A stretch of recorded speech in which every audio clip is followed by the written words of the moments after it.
Hi guys, welcome back to my channel. In today's video I am talking through 15 ways to save money saving hacks. You guys know if you've been following my journey over here, I've been doing loads of budgeting videos because we are saving to buy a house this year and I'm so excited. I'm just like on it. I just can't wait to see the savings building up. So if you are also looking to save money, I think that you will find something over here that you will enjoy. Please give this video a like if you did like it, and of course consider subscribing if you want to see more videos like this. I upload 3 times a week. But let's get into the hacks and share with you guys 15 ways to save money in 2019. Okay, my first hack is very, very important when you're saving money, and that is to set yourself a goal and a reason. Why are you saving money? What is it for? What are you working towards? Because if you don't have that, then it's really, really hard to do that. And also maybe set yourself a vision board. I would love to share with you guys if you want to see my vision board and how I create it. Let me know in the comments down below if you are into that kind of thing, law of attraction and manifestation. I just love it. So if you want to see more videos on that kind of thing, then let me know. But that's the main thing I need to say to begin with, is set your goals so that you know exactly why you're doing it, and it will make it so much more achievable. Okay, tip number 2 is to download an app onto your phone which will round up your purchases. There are quite a few apps that do this. I can leave a link down in the description bar, some of the ones that I can recommend or that I know of.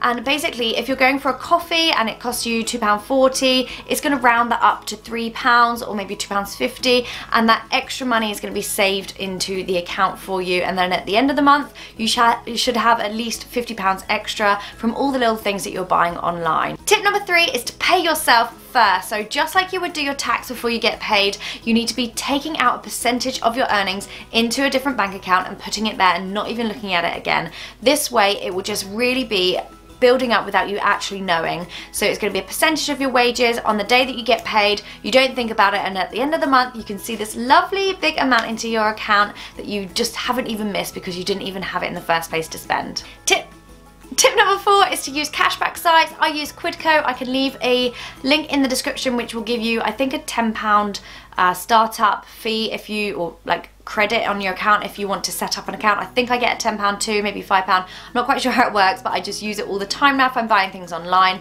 Basically I go onto the Quidco website, I type in the website of where I'm going to buy from, say Topshop, and then it takes me through to Topshop. I buy as normal, it's all secure, everything you would do normally, but that money that I spend, it gets registered with Quidco and that goes into an account, and then I get that money at the end of the month once it hits a certain threshold. This isn't sponsored or anything, I just have been using it since Christmas and it's brilliant. I really love using it. Okay, tip number 5 is to know exactly what is coming in and what is going out each month.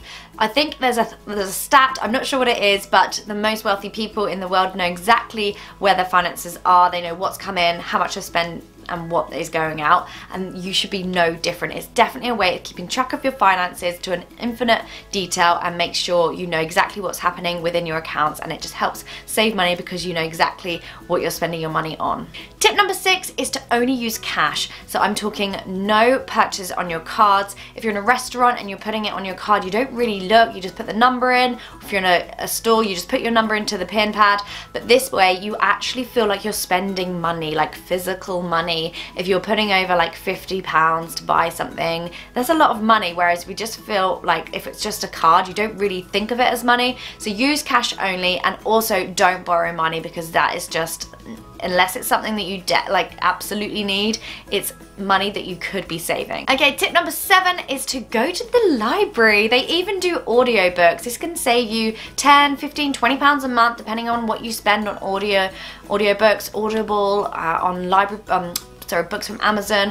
This is a free service, guys. You can get free books, free audios, free magazines. There's so much in the library that we just don't utilize. So definitely think about that next time you go and order something on Waterstones or in Amazon. Tip number 8 is to do a no spend challenge with friends and family. Getting everyone involved is a perfect way of making this a challenge and actually getting excited about doing it with friends and family and just seeing who can do the best. Tip number 9 is to check your subscription boxes and your direct debits. Make sure you're not paying for something that you stopped using ages ago. An example would be pet insurance when you don't have a pet anymore, or a subscription box to something that you haven't had delivered for the last year. Check your direct debits, make sure you're not paying without actually receiving the product, and also go through the direct debits and think, do you really need that beauty subscription box? Tip number 10 is to buy frozen. The amount of times we buy fresh fruit and vegetables and they go off because we just don't get around to cooking them, go frozen, and you will be able to just grab what you need when you need it, and you just end up spending much less money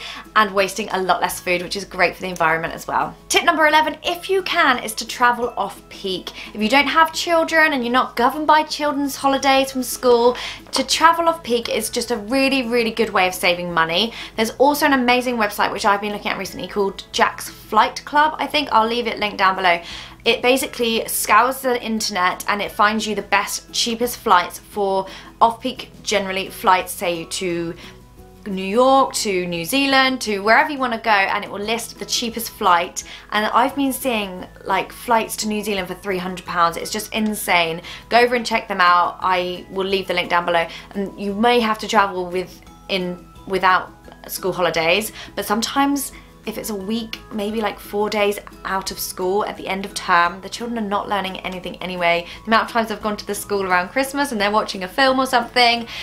As long as you clear it with the school, travelling off peak can save you so much money. Tip number 12 is to check your contracts and your subscriptions to things. I was chatting to my mum the other day and she said that she had been on the same BT contract for 2 years without actually upgrading. She did one phone call and they changed it, like I think they halved the amount. It's just, we just get stuck in this rut of like, oh, it's easy, we just won't look at that, we've got what we need, we don't need to change it. But brand loyalty in 2019 is not a thing.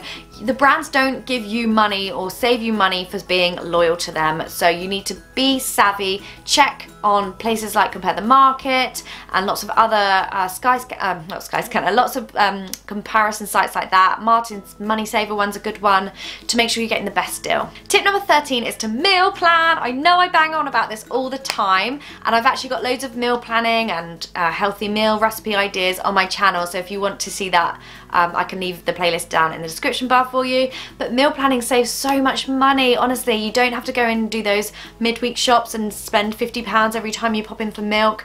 You can make sure you get the right ingredients for the whole week and even 2 weeks ahead, and then just do a top-up shop on like halfway through that fortnight for milk and bread and things like that.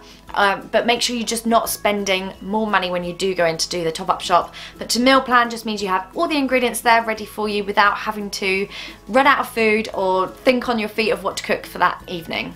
Okay, penultimate tip 14 is to sit on purchase decisions for 30 days. Procrastination, I know, is not a good thing. However, when it comes to purchases, it is. It really is. It means that you can make sure in 30 days time you actually do want that purple scarf that you were so desperate to buy and you saw it in the shop and it was going to be an impulse purchase. No, don't do it. Make sure you're only buying the things after you've considered the purchases and you actually definitely want it. And I bet you half the time you probably don't still want it after a month. And the final tip is to shop quality over quantity. I've said this a lot recently about sustainable fashion. I know that I love sharing with you guys my Primark videos where I pop in and I show you what's new and everything around the store, but I've really tried to make a conscious effort at the moment of buying quality items that cost more, that will last longer, and you just end up not buying those like filler or fast fashion pieces that actually don't last, or you don't really wear that often because you've kind of gone off it after one wear. Just being a lot more conscious with what you're buying. So that is it, guys. I really hope you enjoyed that video and you got some inspiration. If you are also looking to save money this year, I would love it if you wanted to join in this journey. Let me know in the comments. Let's start a conversation. What are you saving for this month? What are your goals? Let me know. Thanks for watching and I'll see you all soon. Bye!